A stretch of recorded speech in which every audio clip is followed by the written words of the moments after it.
வணக்கம். நான் உங்கள் அபிமான யோகாம்பாள் சுந்தர்.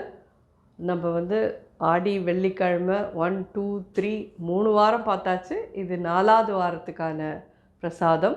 இது என்னன்னு கேட்டேன்னா ஜீரா அப்படின்னு சொல்லுவா. இது வெல்லம் பாதி கல்கண்டு பாதி போட்டு பண்ணுறது.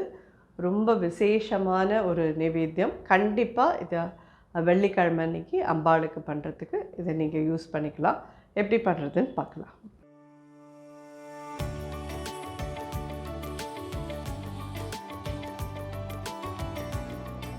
ஒரு 3 ஸ்பூன் கிட்ட நெய் விட்டுருக்கேன். இந்த கப்பில் ரவை எடுத்துட்டுருக்கேன். இதுலேயே கல்கண்டு எடுத்துட்டுருக்கேன். இதுலேயே நாட்டு சர்க்கரை ஆர் வெள்ளைப்பொடி எது வேணாலும் எடுத்துக்கோங்க. ஸோ இதில் இதை ஆட் பண்ணலாம். இந்த ரவை நல்லா ஒரு மாதிரி ப்ரௌனாக ஆற அளவுக்கு வறுத்துருங்க. இப்போல்லாம் கிடைக்கிற ரவை தான் தெரியல, கொஞ்சம் பெரிய ரவையாக இருக்கிறதா எடுத்துக்கோங்க. ரொம்ப பொடி ரவையாக இருக்கிறது வேண்டாம். 4 வெள்ளிக்கிழமை பிரசாதங்கள்லாம் பண்ணி அம்பாளுக்கு பூஜை பண்ணி ஆடி மாதமே ரொம்ப அம்பாளுக்கு ரொம்பவே சிறப்பான ஒரு இது. அக்கம் பக்கத்தில் இருக்கிற கோவிலெல்லாம் உற்சவம் நடக்கும். எல்லாருமே போயிருப்பேன். இது நான் ஆடியோடு முடிஞ்சிடுமான்னு கேட்டால் இது ஆவணியில் வரைக்குமே கூட நிறைய கோவிலில் உற்சவம் நடந்துகிட்டே இருக்கும். ஸோ இதை நல்லா இந்த மாதிரி வாசனை வரும். ரவையை நல்லா வறுத்த வாசனையும் அட் த சேம் டைம் உங்களுக்கு ஒரு மாதிரி கலரும் கொஞ்சம் சேஞ்ச் ஆகும். ஒரு மாதிரி ப்ரௌன் கலரில் கொஞ்சம் சேஞ்ச் ஆகும் ரவையோட கலர். நீங்கள் என்னெல்லாம் கேள்வி கேட்பேன்னு தெரிஞ்சுட்டு நானே முன்னாடியே சொல்கிறேன். அதையும் தாண்டி நிறைய பேர் கேள்விகள் கேட்குறேன். ஸோ எனக்கு அதுக்கு என்ன சொல்கிறதுன்னு தெரியல. கேரமல் அந்த மாக்கண்டி அல்வாவுக்கு சர்க்கரையை கேரமல் பண்ணி பண்ணுறது தான் ரொம்ப இது. அதில் வெல்லம் போடலாமா நிறைய பேர் கேட்டிருந்தேன். ஸோ எனக்கு அதுக்கு என்ன பதில் சொல்கிறதுனே தெரியல. ஸோ இது பாருங்க, இது நல்லா கொஞ்சம் ப்ரௌன் ஆகிருக்கு. இந்த ஸ்டேஜில் எந்த கப்பில் ரவை எடுத்துனீங்களோ அந்த கப்லேயே 2 கப்பு வெந்நீர், அடுப்பை சின்னதாக வச்சுக்கோங்க. இதில் வெந்நீரை விட்டுருங்க.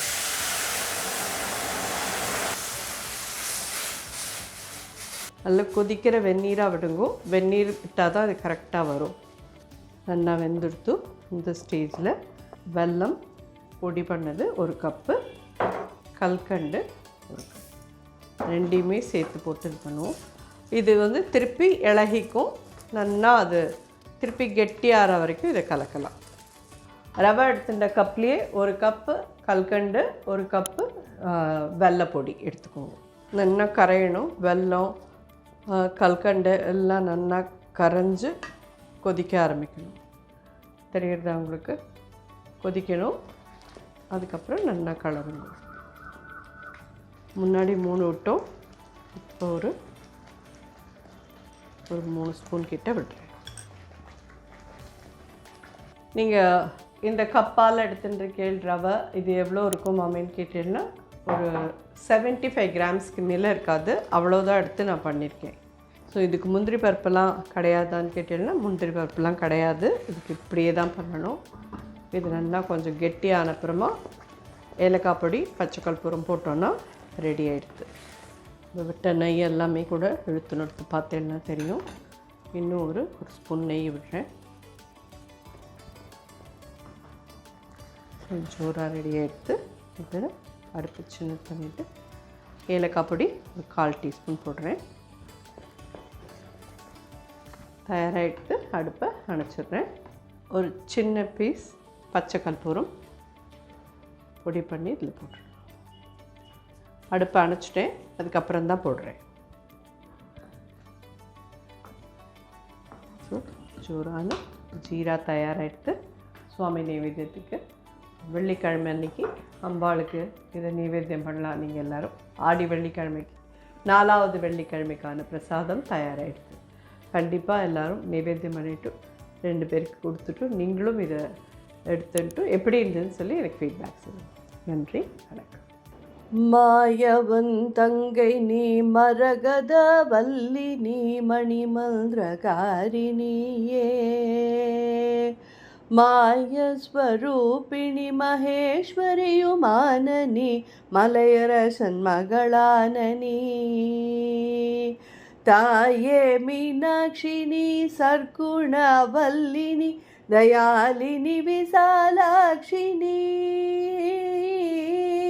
தாரணியில் பெயர் பெற்ற பெரிய நாயகியும் நீ சரவணனை ஈன்றவளும் நீ பேய்களுடன் ஆடி நீ அத்தனிட பாகமதை பெயர் பெற வளர்ந்தவளும் நீ பிரணவஸ்வரூபிணி பிரசன்னவல்லினி பிரிய உண்ணாமலை நீ ஆயி மகமாயினி ஆனந்தவல்லினி அகிலாண்டவல்லினி அழகான காட்சி புகழாக வாழ்ந்திடும் அம்மை காமாட்சி உமையே அம்மை காமாட்சி உமையே பொல்லாத பிள்ளையாயிருந்தாலும் பெற்ற தாய் புத்திகள் சொல்வதில்லையோ பேய் பிள்ளையானாலும் தான் பெற்ற பிள்ளையை பிரியமாய் வளர்க்கவில்லையோ கல்லாகிலும் மூச்சு நில்லாமல் வாய்விடும் கதறி நான் அழுத குரலு கடுகதனில் எட்டில் ஒரு கூறுவதிலாகினுள் காதினில் நுழைவதிலையோ இல்லாத வன்மங்கள் என் மீது ஏனம்மா இனி விழுவதில்லை சும்மா இருவரும் மடிபிடி தெருதனில் வீழ்வது இது தர்மம் அல்ல அம்மா எல்லோரும் உன்னையே சொல்லியே ஏசுவார் இது நீதி அல்ல அம்மா அழகான காஞ்சியில் புகழாக வாழ்ந்திடும் அம்மை காமாட்சி உமையே அம்மை காமாட்சி உமையே